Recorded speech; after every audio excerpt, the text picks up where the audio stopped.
I started my journey in 1987 in the tech world.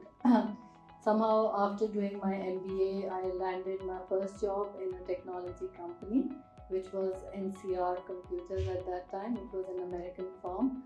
And they had a management training program in which they were sending us to Dayton, Ohio. So I was there. I did that program for 9 months, management training program, and that basically started my career in the tech field. I stayed in Pakistan for about 3 years, and then in 1990 I moved to the US. There I first did my master's, another MBA degree in information sciences, and then basically came into the consulting world, working with some of the telecoms in the US, as well as a few IT companies. In 1995, I started my own venture with another partner, and since then I've been an entrepreneur. I've been part of various companies, started some companies and then joined some companies and became a shareholder later on. So this has been my journey so far. So I came back to Pakistan in 2007. I would say that in my current company, NDC Tech, where I'm the CEO and president, I take this role not just as the CEO and president, but also an entrepreneur who wants to scale a company, who wants to have an impact not only in Pakistan but also regionally and then eventually globally. We want to make a mark in the industry. And therefore, if I look at my role, it is more of a strategic role, which looks at growth in different markets. And we also, of course, I have to look at the financial aspect of the company as well, because it's very important these days to make sure that you have sound practices, processes and procedures which basically will take you forward as a company, and you are able to gain greater value for this tech startup which we did many years ago. So I think in my lifetime, there are a few milestones which I have seen have been significant. I was in the US when the .com happened. That was a major milestone for the industry. And many companies who looked at that as an opportunity really grew and accelerated their growth very fast. Then Y2K was another opportunity, and I think if you look at the Indian industry for IT, that is basically where they really mushroomed and really took off, the Y2K opportunity. And now I would say that COVID is another milestone in this industry, which has accelerated digitization to a large extent, and any companies who are going to take advantage of this type of demand which is coming from the market, not only in one specific industry but across the board, those are the companies who will be successful. And this is, I think, the right time for Pakistan also, because we are right now mushrooming as an industry, and we are on the growth trajectory. So whatever steps we take as an industry will have an impact for the future of Pakistan. So NDC Tech, we've been in business for about 20 plus years. And the first 10 years of our life were just to establish ourselves, establish a name in the market. And we were focused very much on the Pakistan market. 2010 forward, we have really looked at ourselves as a regional player. We have established ourselves in many new markets. So we are present now in 22 countries, and that is growing at a fast pace. We are also looking at new regions so that our growth can be accelerated.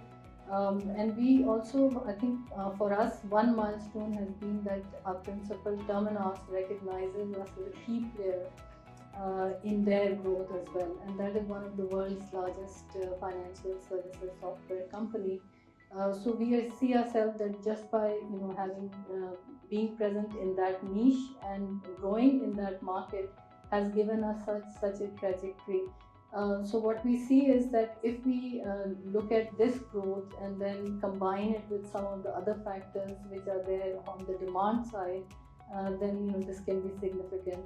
For me personally, I think I've obviously played a great role in the last 10 years contributing towards this company. But more than that, my team that I was able to bring in have really performed, and that is, what is showing results today.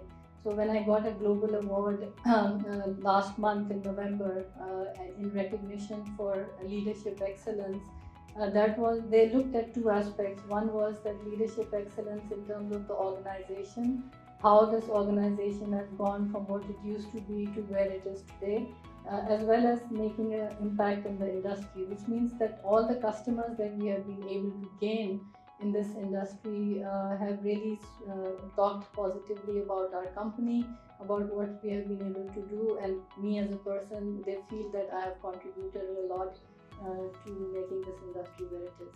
So I think one of the important things even for us is that before we were very much focused on the financial sector, but some of the skills which are required now in the new digital age are really cross-functional. So they're not bound to an industry. So the digital growth that you are talking about has been not only in the banking industry but also in telecom, in retail, and e-commerce, and so many other different sectors.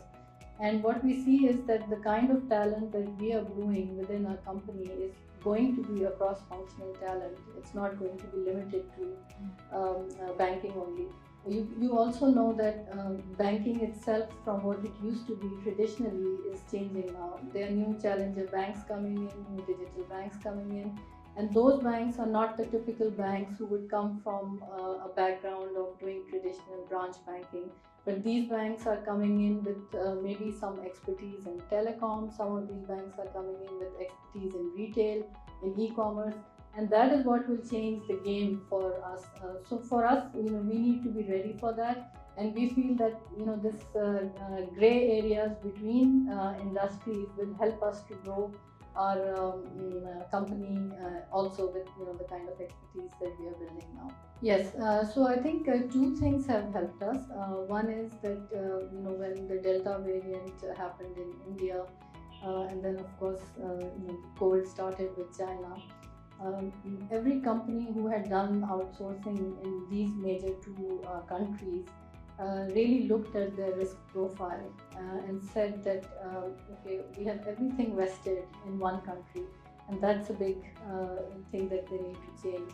So there was an opportunity, and companies from Pakistan, and I'm sure from many other smaller countries, they took that opportunity and found that there is growth there. So I think that has helped us positively. So I think from my perspective, these are only titles, and now everybody is talking about chief digital officers, or like you're saying, chief transformation officers. The main thing is that digital skill is there to stay. In its form which it is today might be very different what it will be in 3 years or 5 years, because technology is really moving very fast and evolving, and the people who are able to keep up with this kind of a trend will be the leaders in organizations tomorrow. And I'm sure new titles will come up, and banks and other organizations will adapt to that. So I think for us, one is that we want to deeply penetrate within the markets that we are, and we want to reasonably grow in new markets. We feel that so far we have not been in the Western markets, where I have a lot of experience in the US or in Europe. And slowly we will tread there as well. Right now our concentration is more on the Middle Eastern, African and APAC region, which is Asia Pacific. But there is so much room to grow, but I believe that organically it will be very difficult. And in order to tread your speed faster, we will need to get into some mergers and acquisitions, etc., to basically accelerate the growth that we are looking at for the next 3 years. So I think if I look back at the early 90s, India was at this stage where we are today. Okay, there was a lot new companies and a lot of investment going into the IT sector, and this is what's happening in Pakistan at a smaller level. But a major role that was played in terms of highlighting what this industry looks like was their different forums and organizations which played that major role.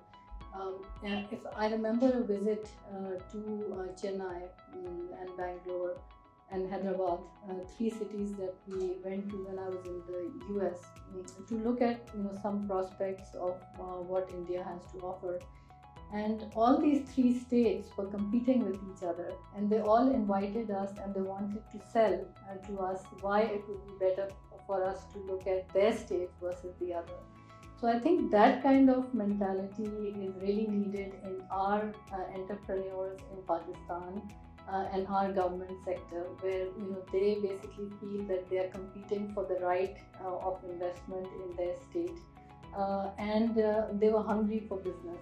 They were being flexible. They had a lot to offer, and they didn't care it was Pakistan or India or whatever it was. So they were open for business. I think that is kind of what I'm looking for from Pakistan, and I believe that our organizations, while there are a lot of them, they do need to work together to bring an impact.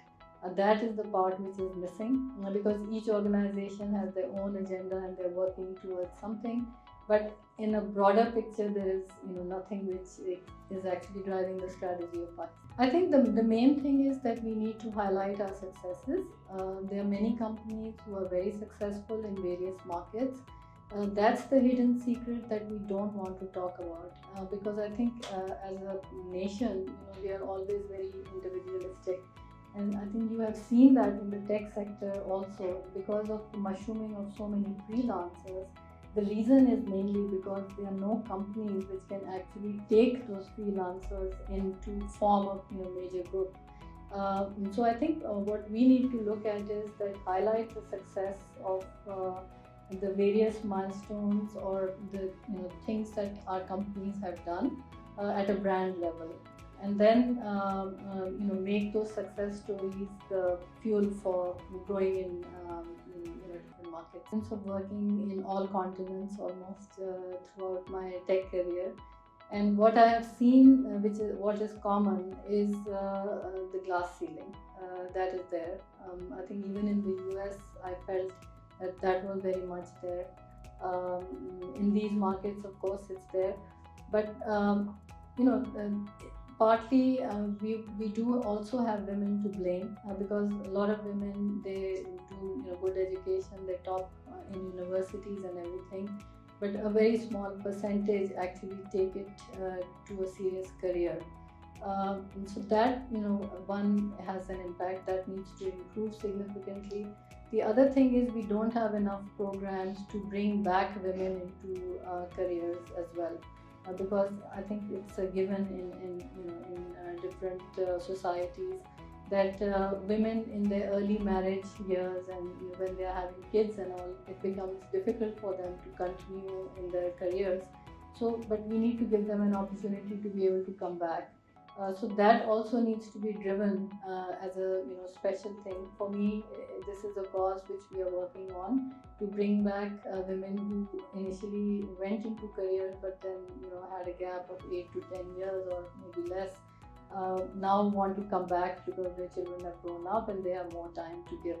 So we want to be able to use that talent, make sure that we are bringing in that kind of a talent in the company. I think I'm very positive about the tech industry in Pakistan, and of course tech industry globally. Our growth will always come when there is a demand globally, and I think Pakistan is well positioned. We should take this opportunity and really go out for it.